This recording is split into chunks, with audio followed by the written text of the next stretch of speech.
Have I bitten off more than I could chew? Maybe. Given that I'm gay and I do historical sword fighting, it's probably not much of a surprise to anyone who's watched more than a few of my videos to know that I am also very much into tabletop RPG and in particular D&D. And let's face it, the proportion of gay sword fighters who are also neurodiverse and fans of D&D is it's pretty much a circle at this stage. Yeah, I'm in a bit of a kind of weird in-between stage where I'm looking for a new campaign, I'm looking for my new one-shot. While I get organized on that front, I wanted to flex my character creation muscles, but yeah, let's be honest, I end up adding a lot of sword to my characters. But then I thought, why don't I give myself a little bit of a challenge and try and give those different D&D classes weapons that are definitely, distinctly not traditional swords and are not kind of the traditional weapons that you would associate with that class either, just to spice things up, making it a little bit more interesting or, you know, difficult for myself. So with that in mind, let's go. I will roll for initiative with this comically oversized dice. Wow. Okay, the Barbarian. Why? Because. And it's not because of Michelle Rodriguez in a D&D movie, okay? Although it probably didn't help. So for the Barbarian, I was initially a little bit stuck to imagine a weapon for a Barbarian that wasn't already the typical big badass weapon that is easy to bash people on the head with. So how do you find something that isn't what you would expect while also corresponding to the general spirit of the Barbarian class? Have I bitten off more than I could chew? Maybe. So the Barbarian is usually seen as your kind of classic warrior type who favors like brute strength and rage. So their weapons of choice are usually something that feels very brutish and badass, like an axe or, hear me out, 2 axes. But this could also be substituted for a great sword or anything else that conveys that general sentiment of bash very hard without necessarily needing a lot of agility and skill. So how do we find something that isn't that and isn't a traditional sword? My choice may be controversial, but I'm going to stand by it, and that is the Lantern Shield. This is essentially a gauntlet that has a shield attached to it, and it has, you know, usually a big jutting spike jutting from the center of it, and a cylinder on top of it that has, you guessed it, a small lantern. And it became popularized in a specific context in European history, that of a range of nighttime duels. Has this ever happened to you? You're challenging your rival to a duel and you both arrive at the dimly lit, dingy alleyway and there's not a single light and you're just like stabbing around in the dark without a single clue? Well, fear not. The Lantern Shield has arrived. And there were lots of different ways to customize your Lantern Shield, with spikes, adding on a full-on weapon to the shield, and my personal favorite, the option to brighten or darken your lantern. You've gotten into this brawl with this like barbarian orc, and they're just kind of looming over you, and all of a sudden as they're about to strike, their light goes out. Roll for everything at this stage because it's looking bad. The rogue, who doesn't love a rogue? There, you're cunning, rapscallion, and, you know, very good at the art of thieving and sneaking around. I think I pretty much played a rogue in my last campaign, which wasn't D&D, which was Root, and they were a kind of like basically a cunning little pharmacist dagger-wielding bunny, and I love them very much. And I gave that character a dagger because that is what, you know, honestly just made the most sense. You have a sneaky, secretive character whose whole thing is being discreet. You're not going to give them a massive longsword. So if I had to give an interesting dagger to a rogue character, it'd probably be the type of dagger that is initially starts as one blade, but then it kind of becomes a trident, so it kind of like splits out into 3, wapow, with that sound effect specifically. Obviously very fun, but we're trying to challenge typical weaponry, so I'm going to go with a particularly weird one called the man catcher. It's also called catchpole, but you know, man catcher just sounds way more fun. This pole weapon would have been used not as a specifically direct offensive weapon, but with the aim to loop around the foot of someone on horseback and drag them off it. You can definitely use it to bash people over the head with. I think you could use it to catch quite a few different things.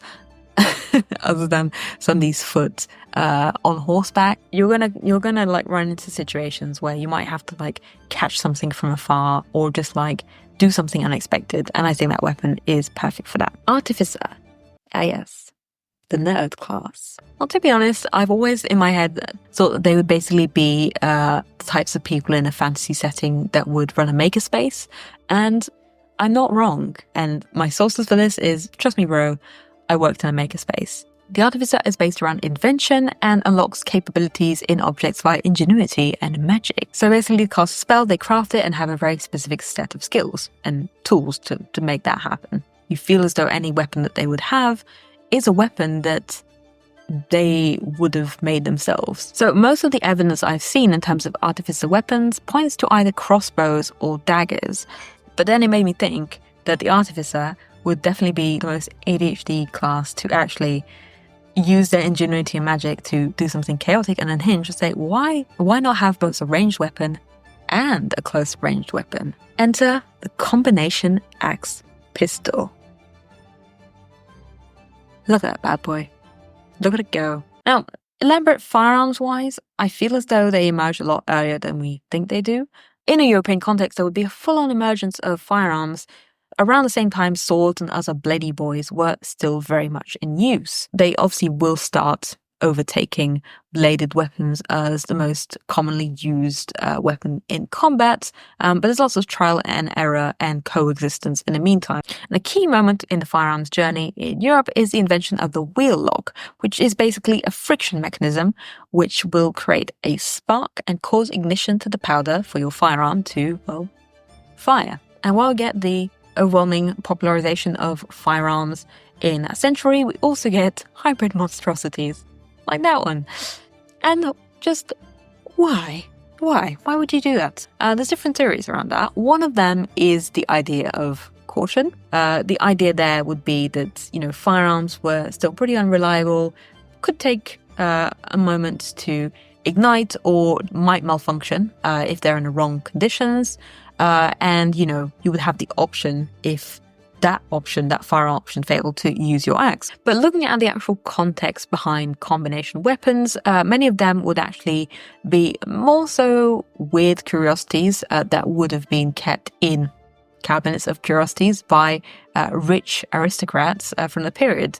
This one in particular from the Met Museum was originally in the Medici's secret armoury, which I can only imagine was the Renaissance equivalent of the Batcave, and described as originally having a black velvet grip, fringed with black silk and gold, and kept in a black leather case with gold and silk tassels. So, bougie. So lore-wise, I feel like this would correspond to either kind of a rich kid who, got the money to dabble around with weapons making and kind of artificer stuff and became an artificer, or an artificer who is commissioned by this wealthy family and just helps themselves to the armory without anybody knowing, or just like keeps the original prototypes for themselves. Like, realistically, in a world where you have people like artificers, how long would it take to discover stuff like the wheel lock and make firearms evolve to such a dramatic degree?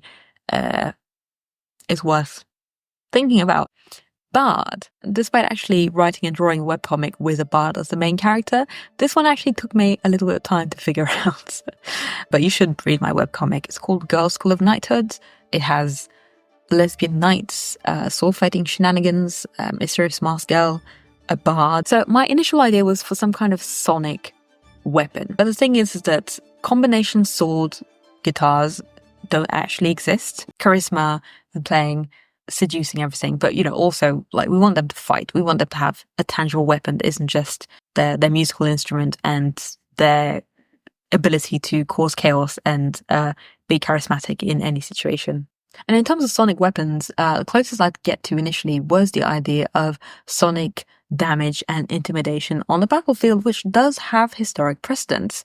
And the closest we get to that is literal instruments, such as the carnix, which would have been used by Celtic warriors on the battlefield to emit this kind of dreadful sound that would have been massively off-putting for enemy troops. Like, honestly, I really initially read that and I was like, how bad could it be? Then I saw footage of it being played at a metal concert because Of course it was. And yeah, it is bad. Like I would hear that as a Roman soldier trying to invade the British Isles, and I'd just be like, oh, that's bad.